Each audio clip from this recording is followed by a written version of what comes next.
Hello and welcome to another episode of the World War II podcast. I'm Angus Wallace. In Britain, after the fall of France, there was the fear that the Germans may attempt a channel crossing and invade in 1940. If the Wehrmacht did manage to get ashore in the south of England, facing them would have been a series of stop lines. These were defences which consisted of a series of pillboxes and anti-tank obstacles. It was hoped that these static defences would hold up any German advance long enough for the British to bring forward a mobile reserve. This network of fortifications was spread across the country, but primarily in the south of England.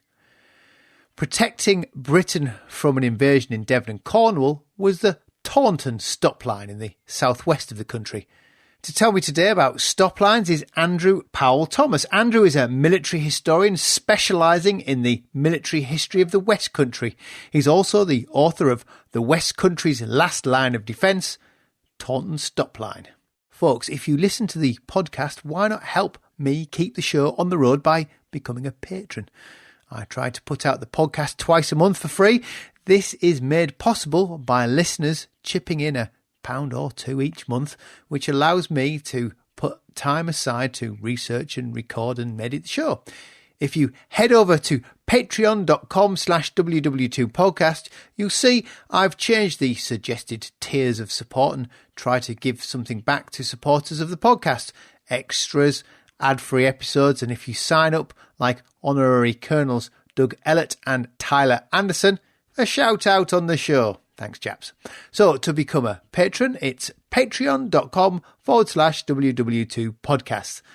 And I thank all those who have already signed up to support the show.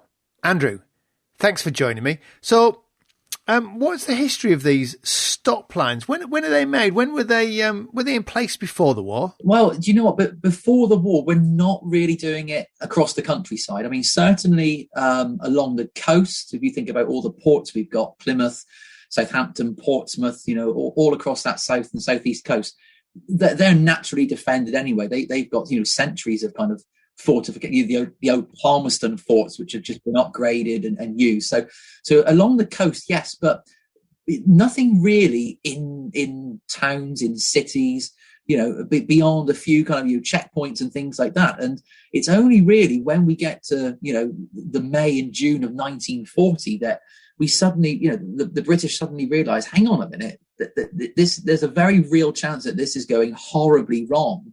And we need to, seriously start thinking about the potential threat of an invasion, which I think everyone looking back now, we know that, the chances of a Nazi invasion of Britain wasn't really ever going to succeed. But at the time, it was a very, very real threat. And the speed with which these stop lines were built was incredible. 2-3 months tops to build, thousands and thousands of structures.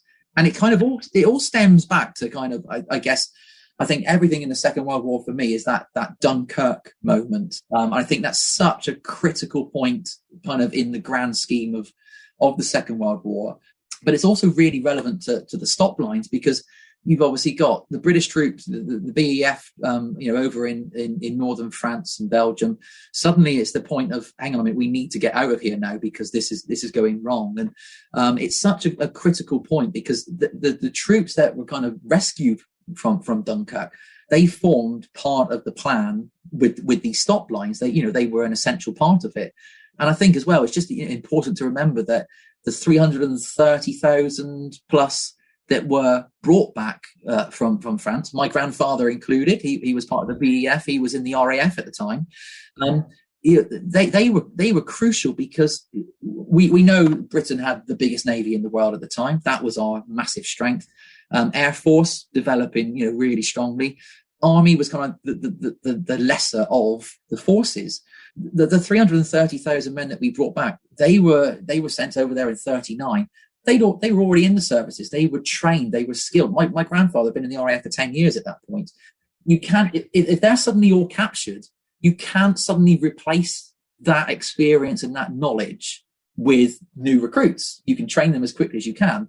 So actually getting those men back over the English Channel and back to Blighty, as it were, was absolutely critical for part of this, Defence of Britain Act. And by the time the 3rd of June, and that June period of 1940, within Europe, it really is kind of Britain standing by itself at this point. So these stop lines, I would say, what are we looking at? We're not really talking the Maginot Line or something like that. It's not quite that grand. It's not those pictures of the Atlantic Wall that you see. Well, I think that's the key. I mean, if you the Atlantic Wall is kind of almost like the ultimate dream of the stop line, but the practicalities for Britain is very, very different.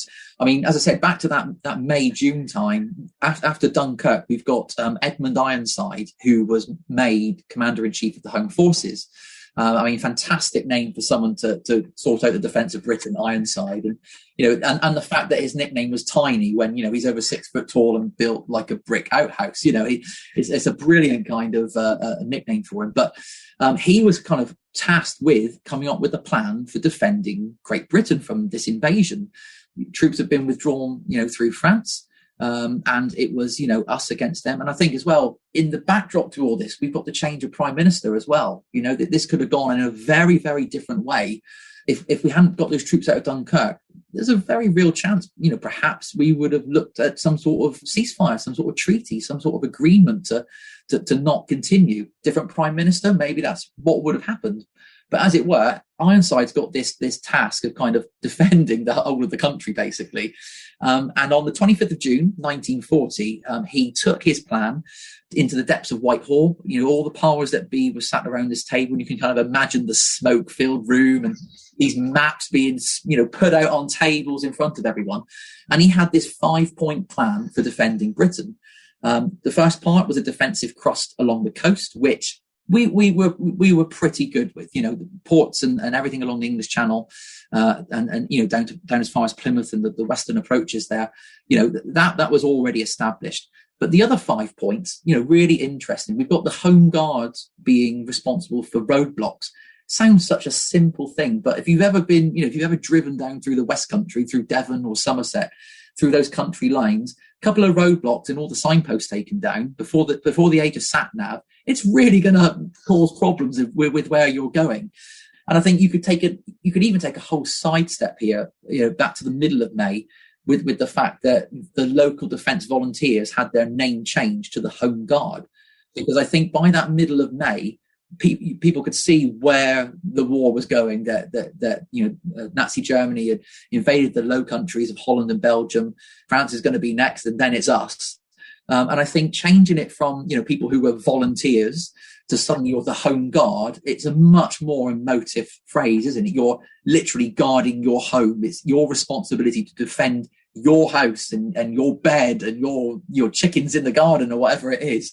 So the Home Guard were kind of a key part to this. And by the summer of 1940, you've got 1.5 million men signed up to the Home Guard.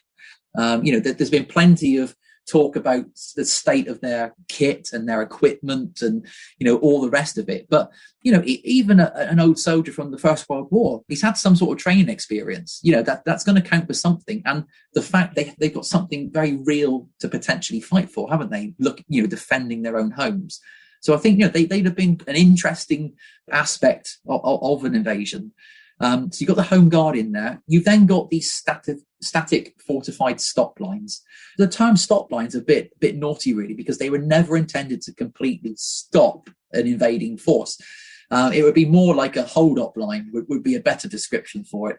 And the plan was that these stop lines, there were over 50 that were planned and largely built across the country, and they would essentially kind of box up, compartmentalize the country, with the idea that if an invasion happened in one part, that the stop line would contain that invading force for 2-3 days. That was the target.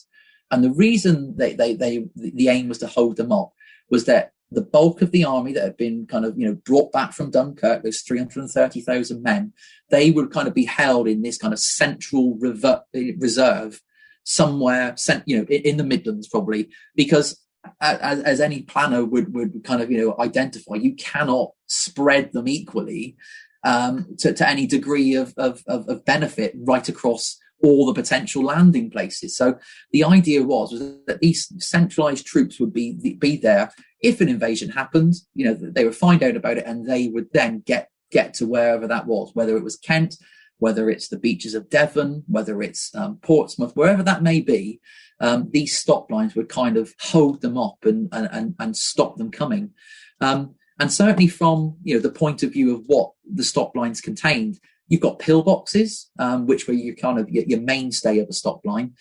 So those little brick buildings that you see all dotted along through the fields of Britain, thousands and thousands of them, over 8,000 being built in 2 or 3 months. You've got gun emplacements for Vickers machine guns. You've got a few places as well where you've got bigger emplacements. So you've got maybe an anti-tank gun, or you've got an old 6-pounder from the First World War that's been kind of put in a significant position. So you've got all these emplacements being built, but then you've also got thousands and upon thousands of anti-tank obstacles, whether it's anti-tank ditches, you've got the anti-tank cubes, walls, whatever it may be. You've got this being, spread out right across the country, but particularly in the southwest, the south, and the southeast of England, because the likely place for an invasion would be across the English Channel. And then I think crucially, and this is where I think the planners actually, that they had a very, very good idea, and this links into talking about the Taunton Stop Line, was the idea that it would utilise natural and man-made features. So it was the realisation that you couldn't build everything that you wanted to. There's a war going on after all. There's other things going on. So they made the most of kind of natural and man-made features. And the Taunton Stop Line is one of those where it does it brilliantly. Now, I mean, the Taunton Stop Line's in the southwest of Britain, and it goes through Somerset, a little bit of Dorset, and into Devon. Where does it start on the coast? Does it go from the coast to coast? Yeah, so kind of learning from the Maginot Line, where obviously, the Nazi Germany simply went around it because it wasn't on the border. It does run coast to coast. So it starts to the north of Bridgewater, and it follows the mouth of the River Parrett, and it uses the River Parrett as the actual stop line. So on the eastern side of the River Parrett is where you'll find all the pillboxes. So if an invasion took place in Cornwall or Devon, then the Taunton Stop Line would be the one to hold it up while the reserve troops came down. The Parrett runs into Bridgewater, which itself, it's quite an important town. And I think this is where then the placing of the stop lines is crucial, because there's so many different facilities being built across the country at this point. Being on the correct side of the stop line is absolutely critical. And in Bridgewater itself, you've got a cellophane plant, which was responsible for producing cellophane, which would be used on high explosives, particularly in the Asian theatre of war. You've got a massive kind of ordnance factory. I think it's like 700 acres it was, Royal Ordnance Factory Bridgewater, and that was producing high explosives, and that's on the correct side, the eastern side of the stop line. So you've got all these locations which have obviously been very carefully thought of trying to keep them safer for longer if that invasion happened. And then it follows the route of the Bridgewater and Taunton Canal for about 11 miles.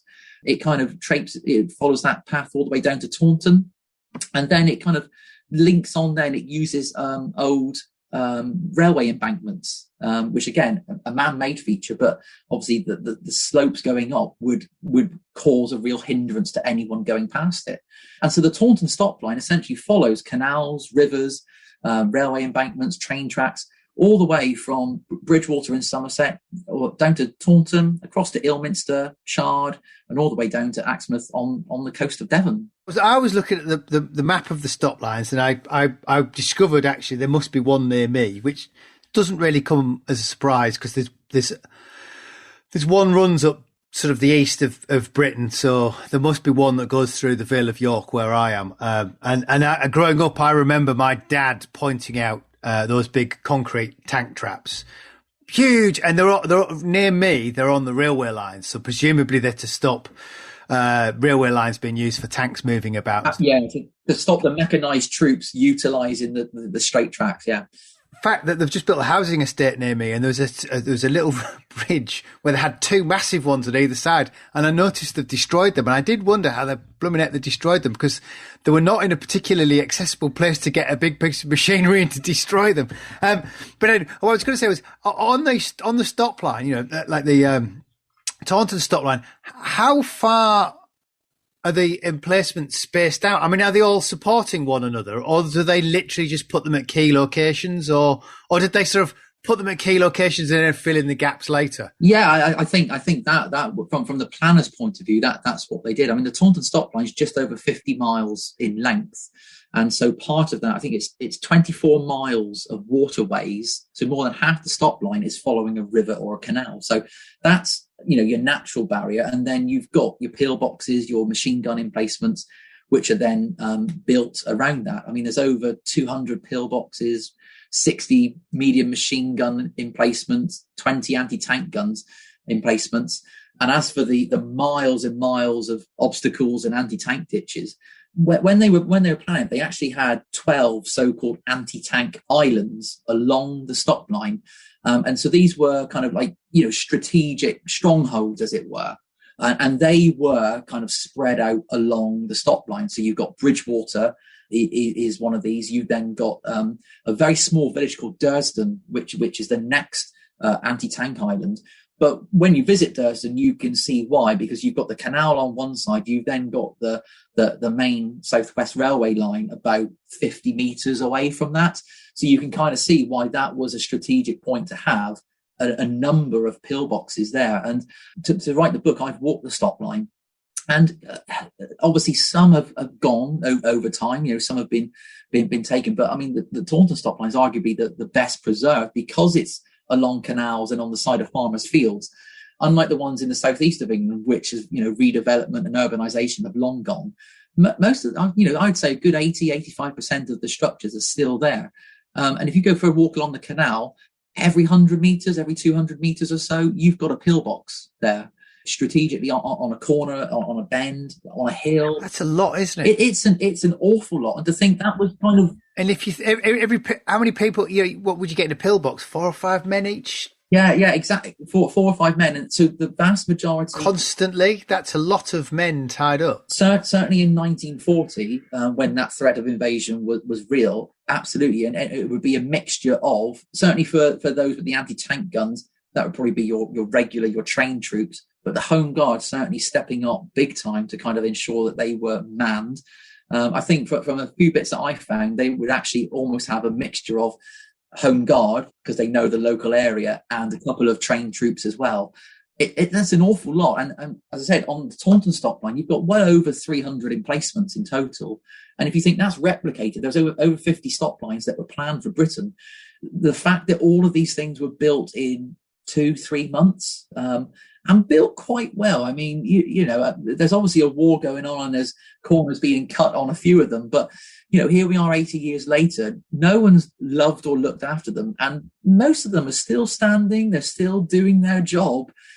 So, they've been put up incredibly, incredibly quickly.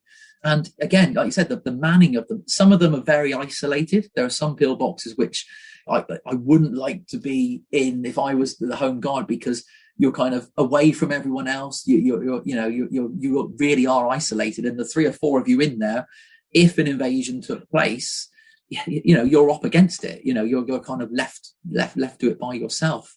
But there's an awful lot on there. No, I mean, most pillboxes along the stop line are your regular Type 24 pillbox, which is your irregular hexagon shape. Are they reinforced poured concrete, or are they brick? Yeah, that's it. They've got those ones were the concrete was built to bulletproof thickness, which was 12 inches, and they have an internal, like a ricochet roar. So if bullets are coming in from one side or grenades thrown in, that blast is hopefully contained by that ricochet wall, leaving the men on the other side of the pillbox. I hadn't realised what that was. I have to say, I'm not very up on my pillbox technology or types. But there's a few. I mean, the Type 24 is your kind of your bog standard one, the one that you see, most often. You do then get bigger ones as well, and obviously for those that have got the designed to hold a Vickers machine gun, they're obviously a lot bigger. They're obviously built a lot better than that. But I mean, you've got, like, for example, your Type 28 pillboxes. Those walls are 36 inches thick, and that's shell-proof thickness. They're more few and far between, and the placing of those is crucial, perhaps overlooking a bridge over the canal or something like that. So, they're a bit more rare, just simply because of the materials that would be needed to kind of build them. But I think with the stop lines, using, the idea of using those natural and man-made features is a really clever way of ensuring it goes from coast to coast and completely boxes off that section of the country. I mean, if you're in Devon, hard luck, because you're kind of left to it if the invasion took place there. But I mean, you've got to draw a line somewhere, haven't you? Yeah. Are they visible? I mean, because if you think of pictures, I was thinking of pictures of the Atlantic Wall, and you kind of get those big concrete structures looking like Teutonic knight helmets, and a German stood there, sentry looking over, and you think, well, I can see that for miles off, and I'm not sure if that's actually a visible deterrent rather than actually a practical deterrent. And so are these kind of visible, or do they do their best to sort of really make them discreet so the Germans... I mean, do we even know if the Germans were aware of the network? I mean, we know that reconnaissance went on, particularly over the southeast of England anyway. That was the likely place for an invasion. I mean, we know that there was a reconnaissance going on. There's a few of them. There's a couple of great examples on the Taunton Stop Line where they've got the metal clips on the roof of the pillbox, where a camouflage net would have been put over to try and hide them. But I think it's a 50-50. A few people I've spoken to have kind of, very clearly said that the pillbox was more not for hiding away almost, but for, it looking for the lay of the land that it gets, its range of fire, its arc of fire. So with that, quite a few of them are in the middle of a field. They're on the top of a hill. They're, so you can't fail to see them. But obviously the thing is, if you're stood there and you can see it can obviously see you as well. So that was like the thinking of it. And I think with the pillboxes, 1940, it's the mixture of kind of your trained troops and your home guard. Once that threat of invasion had kind of receded in 1941, it's then down to the home guard to kind of essentially man them and keep them going, and use them then, because obviously, the troops then were focusing on essentially the liberation of Europe and building up to that point, whether it was the fighting in North Africa, whether it was Sicily, various other places. So they were then kind of withdrawn, and it was then down to the home guard to keep these going. But again, a lot of people, I think, if you walk these stop lines, if you find out about them, obviously the pillboxes are the obvious ones to spot. But actually, it's all the other things that go with it. When you know what you're looking for, you realise actually there was quite a bit of planning involved here. You've got anti-tank walls, which are 2 meters in width, and some of them have just been incorporated into the front of people's houses, because it's easier just to have that as a really big wall than try and tear it down after the war. You've got near Chard, which is a town in the middle of Somerset, or the south part of Somerset, the middle part of our stop line. In Chard itself, you've got, near the canal on the railway embankment, you've got what essentially looks like an old fence which is kind of half fallen over, but actually it's about 800 anti-tank posts, which are deliberately in the ground at a 45-degree angle at the top of this embankment. So if an invasion happened and you've got tanks, you've got the mechanized troops trying to go up that embankment, you've then suddenly got this concrete post at 45-degree angle. It's another thing that's going to really hinder you and slow you up to try and get over that position. So when you know what to look for, you suddenly then start spotting them everywhere. And a personal favourite of mine is the fact that the bridges over the canals, I mean, obviously the canals are a great deterrent, but obviously bridges over the centuries have been built there. So you've got lots and lots, particularly on the Bridgewater and Taunton Canal, of the permanent brick bridges. They were mined for demolition. And there's a fantastic bridge at this lovely little village called Creech St Michael. I mean, it's an idyllic sounding village in Somerset. And the main road bridge there, if you go underneath it and where the canal goes, you can, really clearly see you've got these 4 holes that have been bricked up using different bricks, thankfully, and you can spot them clear as anything. Now, if you don't know that, it's just bricks in a bridge's wall. But in 1940, they were mined for demolition, and the orders were there that if it was looking like that bridge was going to be taken, it would need to be blown up, because obviously it makes it harder to cross the canal. And I think, when you know what you're looking for these things, when you consider that you've got 50 of these stop lines, when you think that it was 3 months to build them, it's an incredible feat of kind of organization and logistics, while you've got fighting going on elsewhere in different parts of the world. I think it's an incredible achievement. We may not have an answer for this, but I did wonder, beyond someone in London drawing a line on where they thought the course that these things might run, I do wonder how much the actual defences itself were left to the man on the spot to kind of come up with, if that makes sense. Yeah, I mean, I think they did. They did take it, I think, kind of quite seriously with drawing it up. And certainly the Royal Engineers, they did field surveys. They wrote there. The 516th Field Survey Company, the Royal Engineers, carried out the surveys, and they kind of then penciled in those lines that you talk about on the map. So whilst, yes, I think possibly the idea of, someone in Whitehall boxing up the country probably did exist, they then did take the time to go out there and then find, right, logistically, what's the quickest way of doing this? How can we put all these things into place? And there are Royal Engineer maps where they've taken an ordnance survey map of the area, and they've drawn on the barbed wire, they've drawn on where the pillboxes would go and all that. So the time was taken, albeit very quickly, to try and put them in some sensible places. And at the anti-tank islands, there are 12 of them, and most of them you can kind of work out why they're there. There's one at Creech St Michael, which is where the Bridgewater and Taunton Canal and the River Tone and the railway are all within about 50 metres of each other. You've got Axmouth, you've got Chard, big town. You can understand those. But there's a couple then. There's one at a very small village called Ilton, which is one of these anti-tank islands, which is essentially just open fields.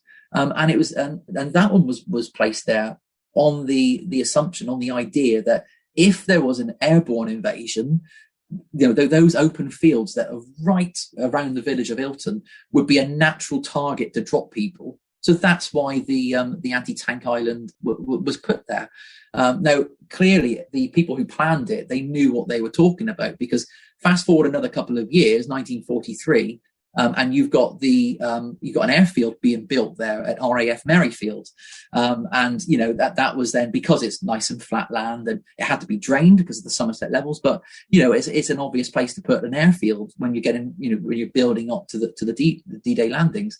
So a thought was given to kind of all these different options, but it kind of had to happen pretty quickly, I think, in that May and June of 1940. Do we know who built them? Because conscription will have come in 1939. So every young fit man will be joining the army. Presumably everybody else is either farming or munitions work. Manpower's being used, and suddenly you go, lads, we've got to pour tens of thousands of tons of concrete to make these stop lines. That's a lot of manpower in a world when we didn't have. Yeah, and the manpower to dig 11 miles of anti-tank ditches and everything else, and put 8 miles of barbed wire out and stuff. Yeah, you're absolutely right. I mean, quite a lot of the labour was used with local civilian contractors, local companies, and kind of told to drop everything else and get building these very, very quickly. You've also got, I find this very interesting, in the Bridgewater area, you've got 2 prisoner of war camps there. Now, obviously, at that point, for the stop line specifically, you've only that it's not further on into the war where they are absolutely rammed with prisoners, but you have got some of that kind of forced labour. I mean, the conditions in the prisoner of war camps were pretty good by all accounts. The ones at Bridgewater, were the Italians? Yeah, mainly Italian prisoner of wars. There was one at Colley Lane, which is in essentially the middle of Bridgewater now, and one on the outskirts at Goathurst. And they were both for Italian prisoners of war. Only towards the end of the Second World War were German prisoners put there. Low level, your standard soldiers who had no kind of military intelligence of use, and they were there, and they were treated very well by the locals. They were used on the farms to help with farming jobs, and then when this was around, that they would have been used to help do some of the digging and things like that. But even just thinking about building this, some of the locations, they're so hard to get to now. How they did it, how they poured the tons and tons of concrete to a pillbox, where today, if I go and visit it, I've got to walk up the side of a hill, that goes up 1,000 meters or whatever. It's some feat and some commitment to kind of get the job done. It's a great effort that they went to. Well, I was reading somewhere that Allenbrook in about 41, 42 complains that the stop lines are taking up too much concrete, and the concrete could be used elsewhere. And you sort of think, oh God, that's another vital material that you're running out of, that because you're building other things, fields. This is it. But I think in that spring and summer of 1940, it was, that threat of invasion was very, very real, wasn't it? It was Britain on the brink, as it were, the darkest moment. And so these stop lines they took priority at that point. And of course, at that point, 1940, the US haven't joined in the war yet. Soviet Union haven't. So it is us preparing for the worst, preparing for that invasion. And I think as well for the local population, the morale boost it must have been, even if it was only a small one, but actually seeing something being done to help protect their town and their village. That would have been a good shot in the arm for people, wouldn't it? Of kind of think, well, we've not been forgotten about. Something's happening to help protect us. By the end of 1940, all the stop lines had been built, and then as that threat receded, there was no real need to add kind of anything else to the stop lines. But yeah, concrete, priceless commodity. Mm. Do we know if was the land just commandeered, or did the government rent the land, or was there paid some sort of? No, so essentially, people didn't have a choice as to if you own the land where they were put. I mean, by and large, with the Taunton Stop Line, they're on public rights of way and public access paths anyway, or they're on the edges of farmer fields. And again, because they utilise particularly the waterways, the pillboxes are then built on the canal towpath, or in the farmer's field by the canal towpath. And in an hundreds of acre field that a farmer's got, having a pillbox plonked in the corner didn't really make much difference to them. But they were offered money at the end of the war as an offer for the inconvenience of taking them down afterwards. And most farmers just pocketed the money and didn't bother. And I think it's partly because if you're being offered money at that point, just after the war, I mean, that's absolutely vital for your living, isn't it? But the pillboxes, the hassle and the effort they would have to have gone to have knocked them down, just to gain back essentially, a few square meters of land on the edge of their field, it wouldn't really make any difference to them. So, that's why I think that the Taunton Stop Line is kind of, so much of it is still intact and still sat there because it's on those, the edge of fields and towpaths. An interesting kind of side track for you, because I always love doing a bit, that whole thing where you do your research and then you do a little bit of a step to the left and then you suddenly go on a whole other, disappear down a rabbit hole. Absolutely. Well, there's this delightful village called Knoll St Giles in Somerset. It's a very, very small village. No one will ever have heard of it. It's got, a couple of hundred houses, no more than that. And the stop line runs along the old railway route along there. As it does, the railway embankment is part of that line. There's sides to it on both sides. But then you've got this emplacement there, and it's not a pillbox. It is a gun emplacement, and it's so out of keeping for the rest of the stop line. It's a meaty one, not quite along the lines of the Atlantic Wall, but it's a more substantial building. You can just tell by the thickness of the concrete, and yet it just looks down one side of the railway tracks. It's got a very, very limited kind of, field of vision. It can't really see that far, maybe a couple 100 meters down the tracks. And you kind of think, why on earth was this built here? So a little bit of research goes a long way. And it turns out that this emplacement had a 6-pounder Hotchkiss naval gun left over from the First World War. Barrel length of 1.5 meters, 500 meter range. It's a meaty weapon. There are records that show that members of the Royal Artillery were billeted in the watermill a couple 100 yards down the road to man this one. And again, it's almost like the mystery deepens. Why is this here? There's nothing else around here. Very, very strange. But as it turns out, there's an answer to everything, because about 2 miles as the crow flies from Noel St. Giles is this beautiful, I think it's a grade 2 listed building now, called Cricket Court. And Cricket Court is a kind of a lovely, stately home, a grand home. And it was owned by none other than Lord Beaverbrook. Now, for those who don't know, Lord Beaverbrook, press baron, multi-millionaire, owned the Daily Express.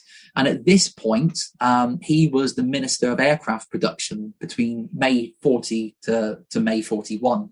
Then he later went on to become Minister of Supply. Also, obviously, good chums, good friends with Winston Churchill. And you just wonder when they were planning the stop line and they thought about putting this rather significant, much grander than a pillbox. When they were planning that, I wonder whether someone had a nudge from above and said, actually, could we put something substantial near my house, please? Because I'd really appreciate it. There's nothing to substantiate those claims, but it would not surprise me if a conversation happened at some point. How many records of them survive? Where are they? Are they at Kew or? Yeah, so the Royal Engineers kind of maps that they drew up are in the Wheels collection at Kew, and you can kind of go and see that. Of the ones that there's then the Somerset Heritage Records, which is a really good. You can access that online, and that's where the vast majority of placements now have been kind of recorded on a map, given a specific number and everything. So that's quite good. But I mean, the most frustrating thing for me as an historian, researching it, is the lack of period photographs. Anyone taking a photograph of this being built was liable to get a severe reprimand. So finding, aside from the ones that are in the Imperial War Museum collection, and most of those are of pillboxes in the southeast of. There's that famous one of a pillbox with the camouflage to make it look like a petrol station on the side of it. Aside from that, there's very, very few. But there's a lovely story of one of the pillboxes on the Taunton Stop Line, which was decorated to make it look like a caravan, so it looked like a traveller's caravan in the middle of a field with a few scarecrows around it. And I just think that's a lovely little thing. That little, would that have tricked anyone? I don't know, but you wonder if the guys billeted there just got a bit bored and thought, well, maybe we could do this. It'll fill the time when they're, if you're sitting there day after day after day. Time on your hands. Well, I found this. We could put a bit of tarpaulin over, and that's just it. I wonder if they changed it every month as well. Changed it into some sort of. I mean, it happens, doesn't it? You can imagine they did it, but the fact that some of them would have had this extra layer of camouflage to kind of protect them or make them hard to spot. I think it's just again that extra level. But of course, when we get towards the end of 1940 and that threat of invasion has gone, nothing extra kind of added to it. Then it's just kind of then maintained by the Home Guard, and obviously, thankfully, never ever used. Fascinating stuff. It's absolutely. I never thought about there never been any photographs of them. How tantalisingly annoying. Have you managed to find anyone who was billeted one and sat there? I think unfortunately we're getting a bit long in the tooth now, aren't they? Age is against us. I mean, I've been able. A lot of the people, kind of doing my research across Somerset, and especially walking the stop line as well, speaking to farmers and all that. The farmers who are there now, it was their grandparents who were there, and the vast majority of them are no longer with us. So it's kind of relying on that kind of third-hand story of, oh, I remember Granddad told Dad that, there was a group of Americans, because obviously as the war went on, the Southwest was then teaming with American troops. And so then, the stories of, there was a group of Americans that used to play in here and do this and do that. But again, it's that kind of like that third-hand story. Speaking to people who were actually there at the time, it's kind of times against us now on that one, unfortunately. And you're not going to get newspaper reports on it because, again, well, this is it. I mean, how tantalising and annoying that the kind of those first-hand eyewitness of things are just not there. Yeah, exactly. And as I said, I think the other thing as well, I think there's so many. If you think of like the Atlantic Wall, there's so many photographs of the time of the Atlantic Wall, and this is what it looked like when Nazi Germany were building it. This is what it looked like on D-Day. This is what it looks like now. You can kind of piece it all together. Whereas with the Taunton Stop Line, barring a couple of token photographic gestures of other pillboxes, all we've got is what it's like now. To path it, part of the thing about the Germans showing all those pictures is it's a visual display of how strong the defences are to put the British off. Do something like Pathé do newsreels on the British defences, or are they quite specific to very coastal areas rather than inland, which is slightly more tedious and not the public might not understand that as well as staring over the coast? Yeah, I think you're absolutely right there. I think Pathé News did a lot. There's a couple of great videos showing Home Guard doing their drills kind of on the White Cliffs of Dover, for example. And I think the vast majority of those kind of information programs feature locations which are in the southeast of England. They would never, why go all the way to Somerset to film it when we can go 2 miles down the road and film it here? So I think the vast majority of those show the drill, show a few of those locations, but not specific to the Taunton Stop Line. The whole thing then it kind of goes around full circle. Obviously, it was never used in anger, and it's then the big question is would it have worked? And anytime I do a talk on it or people kind of message me, it's the question people always, well, would it have worked? And it's kind of like, it's one of those where you can't just answer with a yes or no, because there's so many variables to the Second World War, a conflict that lasted 6 years. There's so many things that are going on. But I think, if you look at it from the point of view, if Nazi Germany had invaded in 1940, would the stop line have held them up for a bit? Yes, it probably would have done. I think that lay of the land, that kind of that local knowledge and the fact that people are literally fighting for their homes, I think that would have done a job. I think those couple of days would have allowed that central reserve of troops to have come down, and would certainly have allowed the home fleet to have come down from Scotland, because crucially cutting off that supply line in the English Channel, that's what would have stopped the invasion more than anything else. So it would have worked to a point of stopping it. Would it have stopped it in its tracks? Probably not, because if you compare the pillboxes we've got to the Atlantic War, if it was a full-on invasion on the scale of D-Day, well, that's a totally different story, because then the stop lines we've got compared to the Atlantic War, they don't compare. They're two vastly different types of structure. But for a scale of invasion to take place on the scale of D-Day, but on reverse, kind of, maybe landing at Slapton Sands in Devon or something like that. For that to happen, Germany needs control of the seas and the air. The British Navy is so vastly bigger than what Nazi Germany had at the time. That was never going to happen. Had it have happened, and again, it's all that hearsay and what ifs. Had it have happened, and they landed with the kind of force that happened with D-Day, then no, of course the stop lines wouldn't have held out for long, because they're again quite small and insignificant to that kind of vast attack. But I think for 1940, for the job they were potentially going to do then, they would have done their bit in holding up an invading force just long enough, hopefully just long enough, to let the troops come down from Birmingham, the Midlands kind of area, and crucially let the Royal Navy come round and cut off those supply lines. Isolate them. Yeah. That's always been my sort of thinking. I spoke to the one of the most interesting books, and I get a lot of comments. People go, "Oh, he's talking rubbish," but I think it's pertinent. Is Robert Forsyth's book, and I can't, On England We March, where he picks against the figures. And other than some slight flight of fancy about the Germans occupying the Isle of Wight, which I think is nonsense, his big thing is if they wanted to get across, they'd probably get across. They'd probably land. But actually, that's not that's the easy bit. It's how long can you stay supplied with men, material and everything else when the Royal Navy, the RAF, everything's hammering you.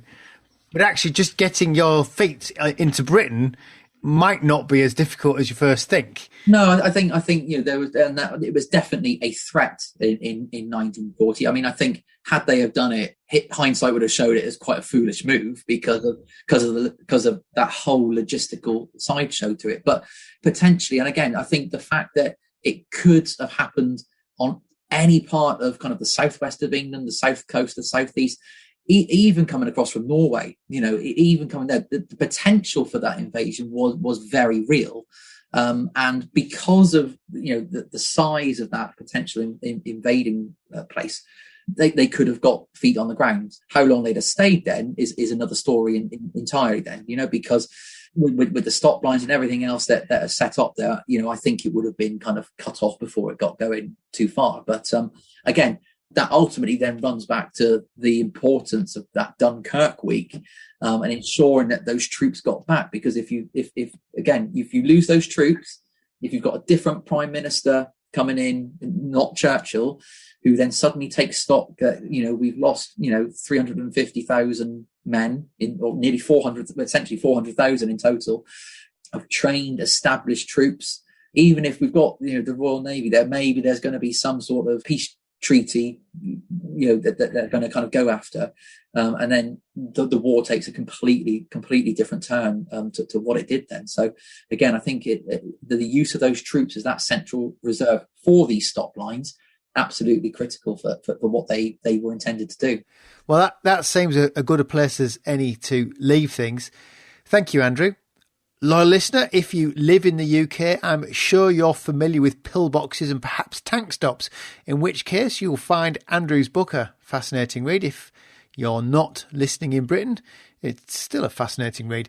The book is The West Country's Last Line of Defence, the Taunton Stop Line. As ever, I will put a link on the website, www.podcast.com. That is all from me for now. Don't forget, if you enjoy the show, you can become a patron at patreon.com/WW2podcast. Until next time, I'm Angus Wallace, and thanks for listening.